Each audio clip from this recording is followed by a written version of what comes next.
tell me that I'm never. Halo semua, salam sejahtera Malaysia. Tuan-tuan dan puan, selamat datang ke channel Bells Lifestyle.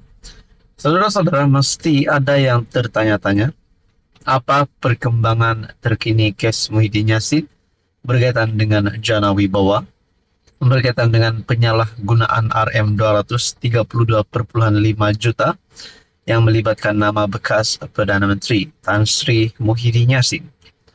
Baru-baru ini, Muhyiddin Yassin telah menerima berita duka cita setelah beliau didakwa di mahkamah berkaitan dengan siasatan 3R, di mana ini disebabkan oleh ucapan kontroversi Muhyiddin Yassin, pengurus CPN itu, pada PRK yang lepas.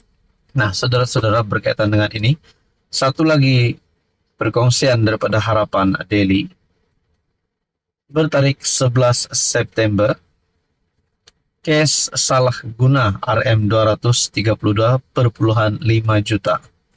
Nasib Muhyiddin di tangan Mahkamah Rayuan hari ini.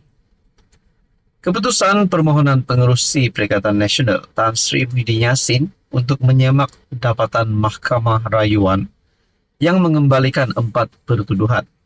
Salah guna kuasa membabitkan RM232.5 juta dihadapinya akan diputuskan di Mahkamah Rayuan.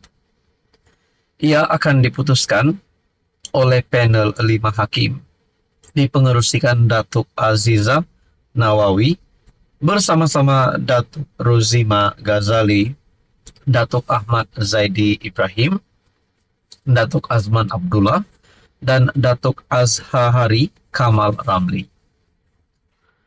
Pada 15 Ogos tahun lalu, Mahkamah Tinggi Kuala Lumpur melepaskan dan membebaskan Muhyiddin daripada 4 tuduhan menggunakan kedudukannya untuk rasuah RM232.5 juta bagi bersatu. Hakim Datuk Muhammad Jamil Husin membuat keputusan itu selepas membenarkan permohonan Presiden Parti Pribumi Bersatu Malaysia itu untuk membatalkan tuduhan terbabit. Ini kerana 4 pertuduhan itu didakwa tidak mendedahkan kesalahan mengikut Seksyen 23 dalam kurungan 1 Akta SPRM. Bagaimanapun, pada 28 Februari lalu, panel 3 hakim di Mahkamah Rayuan mengarahkan kes itu dikembalikan ke Mahkamah Session untuk tindakan lanjut selepas membenarkan rayuan pendakwaan.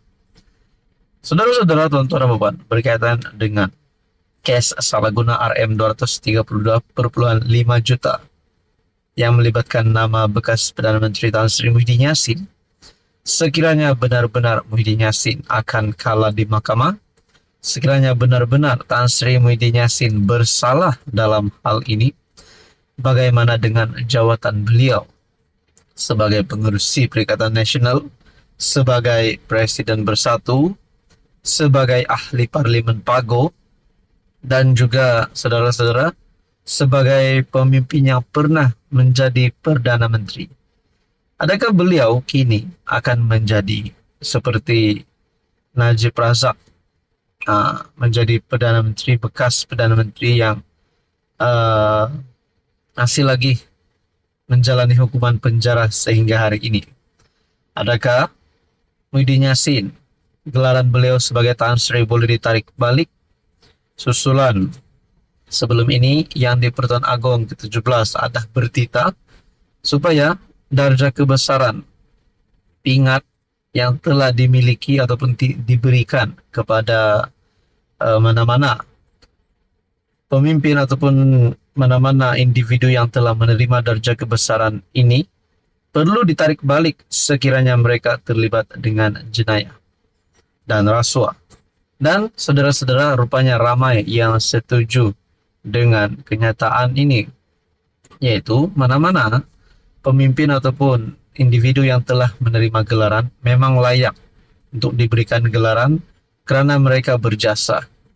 Namun apabila mereka telah melakukan kesilapan sehingga boleh dituduh sebagai perasuah, disabit bersalah, dibuktikan bersalah, masuk penjara, sudah pasti gelaran itu perlu ditarik semula. Untuk Robon yang amat dihormati, apa komen Anda? Sekian saja, teruskan bersama di dalam channel ini. Halo semua, salam sejahtera Malaysia. Selamat datang ke channel Pels Lifestyle. Terima kasih karena terus setia dan bersama di dalam channel ini. Teman-teman, seperti yang kita sudah sedia maklum, bahwa satu lagi tumpuan bagi seluruh mata rakyat Malaysia adalah bagi pilihan raya kecil Dun Mahkota yang diadakan pada 28 September.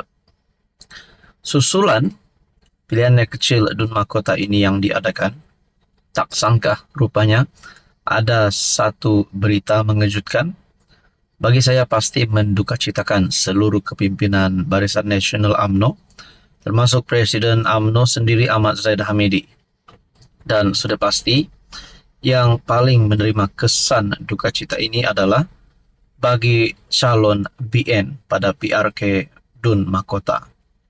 Ini kerana satu perkongsian daripada Malaysia Kini bertarikh September 10. Bapa calon BN PRK Mahkota meninggal dunia. Calon Barisan Nasional bagi PRK Dun Mahkota Syed Husin Syed Abdullah kehilangan bapanya Syed Abdul Hamid yang meninggal dunia. Hari ini bertarikh 10 September. Perkara itu dikongsikan menerusi hantaran di laman Facebook UMNO Johor Official. Dukacita dimaklumkan, ayahanda kepada Syed Husin telah diberitakan pergi meninggalkan kita semua. Sama-sama kita sedekahkan Al-Fatihah kepada ayahanda beliau. Semoga Allahyarham ditempatkan dalam kalangan orang-orang beriman. Salam takziah buat saudara Syed Husin sekeluarga. Semoga tabah dan cekal menghadapi. Pada Ahad lepas, media melaporkan Syed Abdullah, 67, menerima rawatan di Hospital Enceh Besar Hajah Kalsom. SPR menetapkan hari pengundian bagi pilihan raya Dun Mahkota pada 28 September, manakala tarikh penamaan calon dan pengundian awal masing-masing pada 14 dan 24 September. Dalam pada itu, saudara-saudara, satu perkongsian daripada Sinar Harian bertarikh 8 September berkaitan dengan PRK Dun Mahkota. PN dalam satu keputusan yang tergempar. PN tangguh tarik pengumuman calon. Nah, menjadi persoalan. Adakah mereka tangguh? Kalau nak cakap mereka tarik diri, rasanya itu jauh sekali. Tapi mungkin ada juga membuat pertanyaan, adakah PN tarik diri? Ini jawabannya adalah PN tangguh tarik pengumuman calon. Perikatan Nasional akan menangguhkan pengumuman calon bagi PRK Dun Mahkota yang sepatutnya diadakan pada Isnin. Pengerusi PN Johor, Datuk Dr. Syahrudin Jamal berkata, penangguhan itu dilakukan disebabkan beberapa perkara yang tidak dapat dielakkan selain berkaitan dengan pengurusan parti.